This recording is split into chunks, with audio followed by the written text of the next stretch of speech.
Please help me welcome Jessica Jensen, class 2022. Thank you, Esther. That was incredibly kind. Before I start, I would like to take the time to express my gratitude and awe for all that Dr. Rossbrook and the Alana Cultural Center have done to create this space for us today. It is not easy, but oh, so necessary for Colgate and the New York Six. So thank you. Thank you. Esther invited me here today to speak on the cultural awareness aspect of unity and diversity, focusing on my role, the history behind, and the impact of the recently formed Colgate Student Coalition, favorably known as the CSC. The Colgate Student Coalition, noun, is a group of Colgate students from a diverse range of student organizations, united and committed to social change on campus and beyond. It is a group of shared voices. It originally started in early May 2020 as a 13-day fundraising challenge orchestrated by 3 students from the Black Student Union and the sorority Tri Delta. Throughout this first initiative, dozens of students and student groups joined. The CSC managed to raise $74,818, donating the proceeds to bail funds supporting Black Lives Matter protesters. After that, we immediately began working on initiatives that sought justice for Breonna Taylor, a young Black woman murdered in her sleep by police. We hosted pledge campaigns, telethons, Zoomathons, and other thons, angering quite a few lawmakers in the process.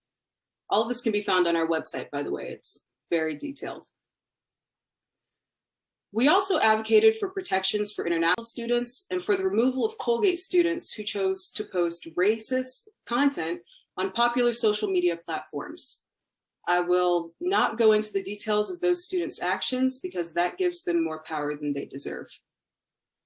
Lastly, we partnered with the Colgate Senior Honor Society, faculty, and staff to create the 13 Days of Education, which aimed to engage our community on various racial topics. During that week, I worked with the president of the French Club, Rachel Ulm, on a discussion of racism transcending time and place in Germany and France. Each event was an opportunity to learn from our peers and professors in an informal setting, which often allows greater sincerity. A large reason this organization was so successful is because there was no figurehead. We split ourselves into committees knowing that everyone involved was a student leader and capable of making critical decisions and working with others. The horizontal structure, absent of hierarchy, enabled students to recognize their own voices and place in this fight. In the end, we had 7 committees: finance, education, internal affairs, website, social media, publications, and the administration and faculty committees. Each committee had its own liaison to communicate between all others. I personally use my positions in other organizations like the German Club and Colgate's Astronomy Astrophotography Club, Stargate, to garner genuine support for our initiatives, as was expected of all of our members. Every registered student was a liaison for their respective organizations. By the end of our first initiative, we had over 130 university clubs, organizations, and sports teams spanning cultural associations to Greek life. The summer of 2020 was an excruciating one for me. I was fighting targeted racism from people I trusted within the Colgate community. I was watching the televised pain of my people across the world, and I was mourning my dad, who died suddenly that May, 750 miles away from me. I did not get the chance to tell him goodbye.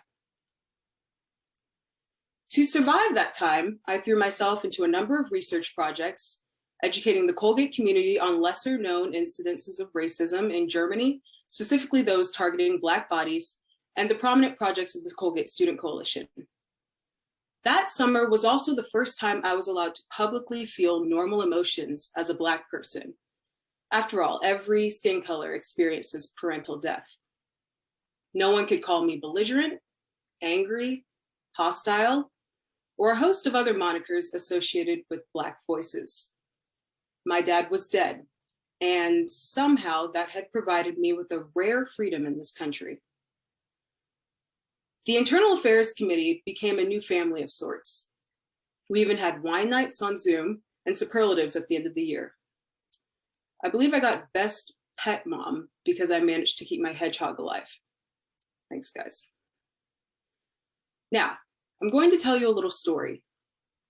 At the beginning of the pandemic, many scientific agencies stopped all non-essential travel to Antarctica.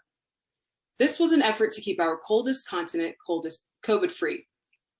This meant that new research projects and those that weren't deemed critical were paused indefinitely. I should know, I had my research trips there canceled twice.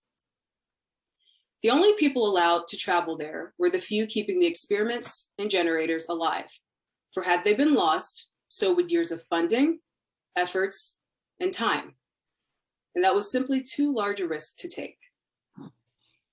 Like Antarctica, organizations like this one should always be prepared, because when in full effect, they are undeniably powerful. Yes, one voice may be strong, but many are mighty. Full functioning capacity requires more hands. A number of our members have graduated and gone on to better things, and others have yet to realize the necessity of such a cohort. Because of the committee structure, I use the term president loosely. Over the past few months, for the Colgate Student Coalition, I'm kind of like the person in Antarctica during COVID. I'm here to keep the internal affairs lights on. However, I can by no means take all of the credit for this. Having been created during the pandemic, the Student Coalition allowed people from every sector of Colgate to interact in ways a normal year wouldn't have permitted. When the world stopped, the coalition kept going.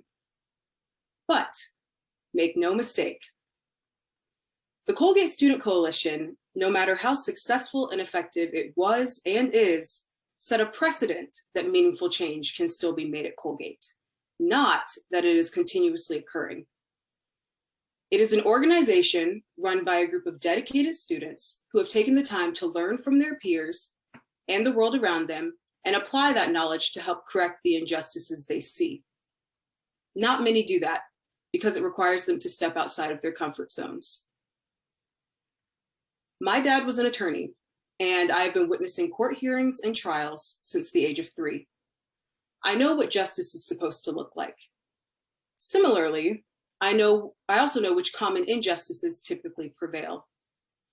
Racism doesn't evolve, and neither do the ones who perpetuate it. Unity in diversity is a great concept, but it is also a tall order in the society we live in. It cannot thrive in ignorance. Unity implies that you have to put some preconceived notions aside and accept the experiences of those around you. You have to accept that just because something hasn't happened to you, it doesn't mean that it hasn't happened to someone else. I live in a world where my hue makes me dirty and unworthy of the same respect my white friends receive. I live in a world where my history can't be taught, for it may poison the minds of America's next generation of racists. In my world, code switching is necessary for success because being pure Black is simply not allowed. This does not happen to everyone, and that is something you must accept. As Kehlani Blas stated in her opening ceremony keynote, the CSC renewed a sense of purpose for many of us. Attending a predominantly white institution as a Black woman is oftentimes depressing. You not only see so little of yourself, but you are usually forced to spend too much time coaching others out of ignorance. It is hard work, and your only job should really be to go to school like everyone else. You have to work 3 times as hard to even step foot on a campus like this. But to my people of color, to my Black people, you were gifted with the ability to do both, genetically engineered to handle the burdens others unfairly place on you. You can get through this. Failure is not an option. As you lead your organizations, it is important to remember that all voices matter, even the ones that appear small. You need the challengers because they remind you of what you're fighting for. And of course, you need the advocates. The only people you don't need are the ones who choose silence. Much like Rosa Parks was not the first Black person to stay seated, there are many people suffering in oppression being ignored. A lot of times, the people we need to listen to most are the ones we will never hear. You should also remember that no one cares to bother those who do nothing. They are left alone in relative peace. Anyone doing something worth doing hits a glass ceiling. There are simply too many still left unbroken. It is when you are doing the right thing that the powers that be will use every tactic to try to fight you, put you down, and make you question yourself and your instincts. Do not adhere to their practices. Unfortunately, it is within human nature for people to fear things they can't control. However, those insecurities are theirs alone. Assess a person's quality on character. Do not practice exclusion blindly or in ignorance. Everyone has the potential to contribute something great to your cause. Use your intuition and seek advice from those you trust. And finally, when the fight gets tough, do not be afraid to ask for help. As we end our celebration dedicated to Dr. Martin Luther King and Colgate's inaugural Social Justice Summit, remember that unity was King's stronghold. He had many great individuals supporting him, advising him. When you celebrate MLK, you are celebrating a lot of nameless faces. We are approaching the end of an era, the end of the George Floyd era, the end of a time when the world admires and respects Black people. Mr. Floyd's death reconstituted an old conversation, and once again, many people with color privilege have grown tired of trying to understand oppression. Education and advocacy have no end dates.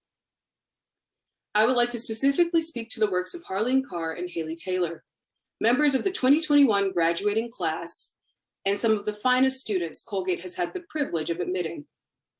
With them pulling the reins of the CSC's Internal Affairs Committee, also known as the Godfather, through the bulk of the organization's success, we owe much to them. They spent numerous days, weeks, months, working within the coalition and with the Colgate administration to ensure that, while the organization fell under university policy, it still represented the voices of the unheard. And that is very difficult to do. So, understanding my own experiences and those of my peers, along with the teachings of my parents, I've tried my best to lead with integrity in all that I do. It is now time for you to do the same. I did not accept the invitation for this speech for Colgate. I accepted it because of the deep respect I have for Esther and all at Alana, and most importantly, because you all are the next generation of decision makers. The older ones, they're on their way out. If you think about it, it's kind of like an assembly line. If you're not coming in, you're on your way out, right?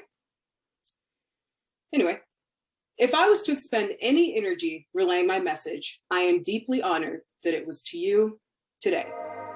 Thank you.